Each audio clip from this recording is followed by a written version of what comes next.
আমরা এখন একটা জায়গায় যাবো যেখানে একটা বাস মানে রোড অ্যাক্সিডেন্টে নিচে পড়ে গেছে। 2 কিলোমিটার দূরে সাইকেল দিয়ে পার হমু, যাই আপনাদের কি জায়গাটা দেখামু কি পরিমাণ বা কি ক্ষতি হয়েছে বাসের। চলুন লেটস গো, শুরু করি। সাইকেল দিয়ে পুরা জার্নিটা আপনাদেরকে দেখামু এবং রাস্তা যাওয়ার পথে মানে দীর্ঘ 2 কিলোমিটার যেতে হবে আর কি। এখন আমরা আইছি 1 কিলোমিটার জায়গা, পরে আপনাদেরকে যা সম্পূর্ণ দেখানো হবে। চলে আসলাম আমরা বাস যেখানে অ্যাক্সিডেন্ট হয়েছে। সম্পূর্ণ ভিডিওটা দেখলে আপনারা বুঝতে পারবেন যে বাসের আসলে কোনো দুর্ঘটনা কিছু হয়েছে কিনা, সব জানানো হবে আপনাদেরকে। বাসটি মোহনগঞ্জ যাওয়ার পথে আর কি, মানে নেত্রকোনা মোহনগঞ্জ যাওয়ার পথেই বাসটি পড়ে গেছে। তারপরে আপনার বাসটি চলে আসছিল চট্টগ্রাম থেকে, সোনার বাংলা বাসটি। যদিও বাসটির কোনো ড্রাইভার পাওয়া গেছে না সেখানে, কিন্তু বাসটি অনেক ক্ষতি।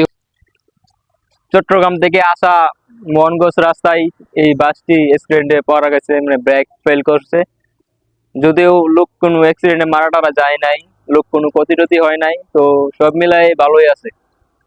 হয়েছে যেখানে কাজ অনেক কিছুই ভেঙে গেছে। বাসটির একমাত্র বলতে অনেক কিছুই ক্ষতি হয়ে গেছে। আপনাদের কেউ লোক বলতে আমরা যে লোকের কোনো ক্ষয়ক্ষতি হয় নাই,